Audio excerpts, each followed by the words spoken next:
그 거짓 증언에 대한 이야기가 허탄한 자랑에 대한 이야기가 베드로후서 우리가 봤던 베드로후서의 발람의 이야기에서도 또 나왔었단 말이에요, 여러분.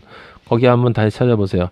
베드로후서 2장 12절에 보면 그렇게 진리를 잘못 알고 전하는 존재들을 뭐라고 얘기하냐면 본래 잡혀 죽기 위하여 난 이성 없는 짐승과 같다.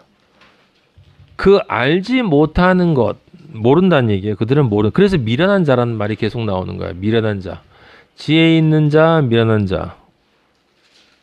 예? 그리고 2장 15절에 보면 불의의 삭슬 사랑한다라고 얘기했잖아요. 바른 길을 떠나 미혹되어 부올의 아들 발람의 길을 따르다. 그는 불의의 삭슬 사랑하다가. 근데 불의의 삭슬 사랑할 때 이 불의의 삭시라는 개념이 그냥 단순히 세상을 사랑하면서 부자가 되고자 한다라고 하는 개념도 포함되지만 불의의 삭시라고 하는 것은 결국 무엇을 또 뜻하냐면 그 세상의 선악과를 원하면서도 또 불의를 통해서 자신이 아버지의 아들로 받을 수 있는 그 삭도 받으려고 하는 거다 이 말이에요. 그게 진짜 불의의 삭시야 그게. 그걸 이 베드로후서 2장 16절에 보면 미친 행동이라고 그랬고 2장 18절에 정확하게 나와 있어요. 그들이 허탄한 자랑의 말을 토하며 이렇게 나와 있잖아요. 베드로후서 2장 18절에 잠언 27장 1절에 나와 있는 그 자랑이라는 말에 대한 정확한 의미가 나와요. 그들이 허탄한 자랑의 말을 토하며. 그러니까 후서 2장 18절에 나와 이 베드로후서 2장 18절만 보면 그들이 허탄한 자랑의 말을 토한다 할 때 도대체 무슨 허탄한 자랑의 말을 토하는가? 라고 하는 말을 우리가 생각할 수밖에 없는데 그 2장 18절 뒷부분에 보면 그릇되게 행하는 자들에게서 겨우 피한 자들을 음란으로서 육체의 정욕 가운데 유혹하는도다 라고 하는 얘기는 다른 이야기가 아니라 구원을 이제 받을 만하게끔 이제 말을 좀 듣고 진짜 나쁜데 세상에서 건져진 인간에게 육체의 정욕 안에서 유혹함으로써 결국은 진리를 잘못 전함으로써 아버지를 버리고 그 상대 쪽에게 시집가게 만든다. 그건 뭐예요? 거짓 선지자의 자랑을 하는 거예요. 허탄한 자랑의 말이라는 것은 다른 것이 아니라 자기 자신이 그렇게 나중에 아버지를 만나게 되면 나는 이렇게 훌륭한 선지자로 아버지가 인정할 사람이다 라고 하는 이야기를 하고 그래서 내 입에서 나오는 이것은 진리이니 이 말을 그대로 들으면 그러면 너희도 나와 똑같이 그리로 갈 것이다 라고 이야기하면서 사람들에게 이렇게 저렇게 정말 인터넷을 보면 상상할 수 없을 만큼 많은 거짓말들이 세상으로 쏟아져 나오고 있어요. 계시록에 나와 있는 그 용이 그 뒤에서 그 교회가 빠져 죽으라고 물을 강처럼 쏟아낸다고 그랬는데 그게 진짜 여러분 영적인 분별을 한 상태에서 그 요즘 나와 있는 그 설교들을 한번 들어보면 너무 정확해요. 너무 정확해요. 네. 자, 그래서 2장 21절 보세요. 베드로후서 2장 21절 보면 의의 도를 안 후에 받은 거룩한 명령을 저버리는 것보다 여기 지금 그렇게 써 있거든. 베드로후서 2장 21절 이렇게 써 있죠. 의의 도를 안 후에 이게 무슨 말이었어? 거기 그 야고보 4장 17절에는 선을 행할 줄 알고도 라고 쓰여 있었지. 의의 도를 안 후에 라는 말이 야고보 4장 17절에는 선을 행할 줄 알고도 라고 해요 이게. 그런데 거룩한 명령을 저버린다 라고 하는 게 뭐야? 행하지 않는다라는 말이에요 이게. 그러면 죄다는 거예요 죄.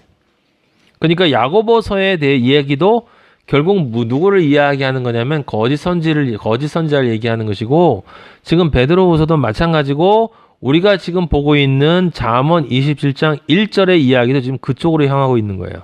근데 다시 한번 강조하지만 여러분에게도 해당이 되는 말이에요. 지금 이 얘기를 들으면서 지금 우리나라에 많은 거짓말하고 있는 정말 엉터리로 설교를 하고 있는 그런 사람들만 생각하고 있으면 안 돼. 내가 이런 사람이 되면 큰일 나기 때문에 잠언 전체가 거의 그런 이야기들이란 말이에요. 지금 믿지 않는 사람들, 단순히 안 믿는 사람들이 어떤 처벌을 받을 것인가에 대한 얘기는 거의 없어요. 전부 믿는다고 하는 사람들 중에서 실제로는 전혀 믿지 않으면서 방해하는 사람들에 대한 이야기예요. 그래서 그 마태복음 7장 15절에 예수님이 분명히 경고했단 말이에요. 거짓 선지자들을 삼가라. 거짓 선지자들을 삼가라. 양의 옷을 입고 나온다라고 하는 것은, 양의 옷을 입고 나온다라는 것은 사람들이 그 말을 들으면 이것이 나에게 해가 되지 않는다라고 생각한다는 뜻이야. 이게 참 그냥 착한 모습으로 그냥 온다라는 뜻도 되지만, 양의 옷을 입는다라는 것은 늑대 옷이 아니다라는 뜻이죠. 늑대 옷이라고 하는 것은 저것이 나에게 해가 된다는 것을 아는데, 양의 옷을 입는다라는 것은 저것이 나에게 전혀 해가 되지 않고 오히려 득이 된다라고 생각할 수 있는 것이다라고 하는 것이고, 그 여러분들이 또 하나 생각해야 되는 것은 마태복음 7장 21절 나더러 주여 주여 하는 자마다 다 천국에 들어갈 것이 아니요 다만 하늘에 계신 내 아버지의 뜻대로 행하는 자라야 들어가리라. 이 사람들이 이 구절을 보면서 말해요. 마태복음 7장 21절 여러분도 다 안다고 속으로 생각할 거 이거를. 여기 이 구절 보면서 말로만 주여 주여 하면 안 된다. 아버지 뜻대로 행해야 된다. 라고 생각을 하면 7장 21절이 온전하게 이해가 된 게 아니야. 왜냐하면 지금 선을 행할 줄 알고도 행하지 않는 자 속에는 말로만 주여 주여 하는 사람이 들어가 있는 것이 아니라 그들을 포함해서 실제로 행한다고 하는데 아버지의 뜻대로 행하지 않는 자들이 포함되어 있는 거예요. 그들이 주여 주여 하는 자들 안에 포함되어 있는 거라고. 그러니까 아버지의 뜻대로 행하는 것이 두 종류가 있다 이 말이에요. 자기 멋대로 생각해서 아버지의 뜻대로 행하는 자들이 있고, 아버지가 정말 인정하시는 아버지의 뜻에 따라서 행하는 자들이 있다. 그러면 전자는 당연히 자랑하겠지. 자기가 생각하기에 이게 아버지의 뜻이라고 생각하는 인간의 내면에는 자기가 아버지의 뜻대로 행한다는 걸 드러내고 싶은 마음이 있을 테니까 당연히 자랑할 수밖에 없다라는 것이고, 자기가 아버지의 뜻대로 행했으니까 틀림없이 나는 나중에 아버지 나라 가서 큰 복을 받을 것이다. 그래서 상급 얘기들이 나오는 거예요. 그래서 금면류관, 은면류관, 너희들 뭐 그냥 옷, 흰옷, 정말 흰옷, 눈처럼 흰 옷을 입고 올라가는데 뭐 잘못하면 거기 옷 하나가 찢어져 가지고 부끄럽게 올라간다라는 그런 무슨 동화 같은 이야기도 사람들이 만들어낸다 이런 이야기예요. 분명한 건 두 종류의 사람밖에 없어요. 올라가는 자와 올라가지 못하는 자. 올라가는 자는 영화로운 자예요. 올라가지 못하는 자는 영화로운 자가 아니다. 그걸 어떻게 알 수 있냐면 22절에 그날에 많은 사람이 나더러 이르되 주여 주여 우리가 주의 이름으로 선지자 노릇하며 귀신 쫓아내고 권능 행했다. 지금 이들이 행했잖아요.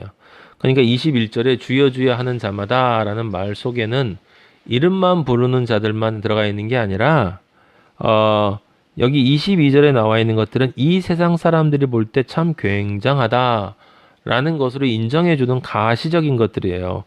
주의 이름으로 선지자 노릇한다는 이야기는 사람들에게 저 사람 참 큰 하나님의 종이야 라고 사람들로부터, 많은 사람들로부터 인정받는다는 뜻이고, 주의 이름으로 귀신 쫓아내고 권능 행한다는 건 사람들이 볼 때 누가 봐도 저렇게 하는데 저것이 하나님의 종이 아닐 수가 없어 라고 인정할 수 있을 만한 일을 행한다라고 하는 거죠. 근데 예수님이 그걸 뭐라고 그랬냐면 넌 그건 불법이야 그랬단 말이에요. 불법. 그 불법이라는 건 뭐냐면 그건 생명의 성령의 법이 아니라 죄와 사망의 법이야 라고 얘기하는 거예요. 사람들이 다 거기서 은혜 받는데 어떻게 그게 죄와 사망의 법이냐 라고 하는 거죠. 그건 우리가 잘 알고 있어요. 진짜 그리스도인은 아버지가 원하시는 아버지의 일, 아버지의 행함이라고 하는 것은 십자가의 길 이외에 다른 길이 없다라는 것을 알고 있단 말이에요. 그 십자가의 길, 그 길은 여기 지금 이들이 내가 예수 그리스도의 이름으로 이렇게 했다라고 하는 것, 그 세 가지 얘기, 선지자 노릇했고 귀신 쫓아냈고 많은 권능을 행한 거는 아버지가 얘기하셨던, 사도행전에 얘기하셨던 십자가의 길에 해당이 되지 않는 것들이야. 이거는 있어도 그만, 없어도 그만인 거야. 십자가의 길은 자기 자신과 자기가 만날 이웃과의 관계된 이야기예요. 아버지와 나와의 관계, 그 아버지와 나와의 관계를 통한 내 이웃과의 관계만이 십자가의 길에 해당이 되는 것이기 때문에 늘 말씀드리지만 그건 사람들이 자기에게 자랑할 수 있을 만한 일이 아니라고 그랬어요. 자, 그래서 27장 1절은 아까 제가 말씀드린 대로 다른 뜻이 아니라 네가 진정 진리를 아는 자라고, 그래서 네가 반드시 구원받을 자라고, 그렇게 너 자랑하지 마라. 네가 정말 구원을 진리로 따라간다면 너는 두려움과 떨림으로 너의 구원을 이루어야 한다. 두려움과 떨림으로 너의 구원을 이루어야 한다. 그리고 네가 따놓은 당상으로 나는 되었기 때문에 내 말만 들으면 된다고 그렇게 네가 자랑을 하면 너는 그리스도인이 아니다라는 뜻이에요. 마지막 아버지를 만나게 되면 그렇게 자랑했던 모든 자들은 아버지가 그들을 다 아포리아, 그러니까 어디로 도망갈 수도 없게끔 미궁으로 밀어버린다라고 하는 것이고, 그들이 그리스도인이 아니라는 것이 드러나게 될 수밖에 없기 때문에, 왜? 십자가의 길을 걸어오지 못해서. 결국 자랑을 할 수 있는 것들만 자기 것만 챙기고 그리고 그러면서 또 하늘 와가지고 여기도 내 것 주세요 하고 있으니 아버지가 너는 내 아들 아니야 라고 얘기할 수밖에 없는 거예요.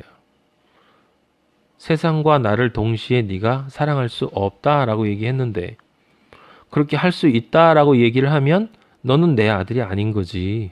그게 바로 사탄이 너에게 준 유혹이 아니었니?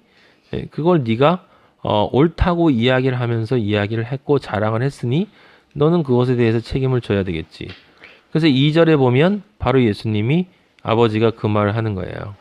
네가 칭찬하지 말고 자랑하지 말고 타인이 너를, 여기 타인이라는 것은 그냥 다른 사람이, 다른 존재가 너를 칭찬하게 해라. 네 입으로 하지 마라. 외인이라는 것은 그 누군가가 너를 칭찬해, someone else를 얘기하는 거예요. 누군가가 너를 칭찬하게 하라. 그러니까 타인과 외인이라는 말은 여기서 같은 이야기예요. 네가 아닌 다른 존재가 너를 칭찬해야만 한다. 고린도후서 10장 12절에 보면 우리는, 바울이 분명히 얘기하고 있어요. 우리는 자기를 칭찬하는 어떤 자와 더불어 감히 짝하며 비교할 수 없노라. 늘 자기 칭찬하는 그런 인간들하고는 나는 절대로 함께할 수 없어. 그러나 그들이 자기로서 자기를 헤아리고 자기가 자기를 헤아려. 나는 이 정도면 신앙이 있다. 자기로서 자기를 비교하니, 자기로서 자기를 헤아리고 자기로서 자기를 비교하니 결론은 하나, 지혜가 없다. 지혜가 없다. 예수 그리스도가 없다. 성령이 없다. 하나님 아버지와 관계가 없다. 그러나 우리는, 나 바울과 내 뒤에 있는, 내 앞에 있는 모든 그리스도인은 분수 이상의 자랑을 하지 않는다. 여기 분수 이상이라는 것은 하나님 아버지가 주시는 자랑 이외에는 하지 않는다. 그게 뭐였었어요? 예수 그리스도의 십자가, 그리고 내가 받은 은혜, 아무것도 아닌 나 같은 존재가 아버지로부터 받은 은혜를 자랑하는 것이죠. 오직 하나님이 우리에게 나누어 주신 그 범위의 한계를 따라 하노니 라고 나와 있죠. 또 고린도후서 10장 17절에 보면 자랑하는 자는 주 안에서 자랑할지니라. 그러니까 자랑은 마음대로 해도 괜찮은데 믿는 그리스도인 상태에서 자랑해, 이런 말이에요. 이게 그런 말 아니야. 주 안에서 자랑한다는 이야기는 그리스도의 십자가를 네가 진짜 생각하고 그것이 네 안에 정말 실제로서 존재하는 그 상태에서 네가 자랑을 한번 해봐. 자랑할 게 뭔가. 이 얘기예요. 18절. 옳다 인정함을 받는 자는, 그래서 자기를 칭찬하는 자가 아니에요. 똑같이 나오잖아요. 지금 잠언 27장 1절에 대한 얘기가. 자기를 칭찬하는 자가 아니요. 뭐라고요? 오직 주께서 칭찬하는 자니라. 2절의 말씀이 바로 이 뜻이에요. 주께서 칭찬을 해야 된다. 하나님 아버지가 너를 칭찬해야지. 네 입으로 너 칭찬하는 건 아무 의미가 없어. 아버지가 너를 칭찬해야 돼. 네 입술로 너 자신을 칭찬하지 마라 하는 이야기예요. 언제? 가장 중요한 건 마지막 심판 때. 마지막 심판 때 아버지로부터 칭찬을 받을 수 있는 존재가 되어야 된다. 왜? 내일은 바로 그때니까. 그런데 그렇게 되기 위해서는 어떻게 해야 되느냐? 지금 이 세상에서 칭찬받고 있어야 한다는 거예요. 이 세상에서. 왜? 이 세상에서 칭찬받고 있지 않으면 그리스도인이 아니기 때문에. 다시 한번, 아버지가 칭찬하는 자는 두렵고 떨림으로 자신의 구원을 이루어 나가는 자예요. 그리고 그리스도의 십자가 이외에는 자랑을 하지 않는 자.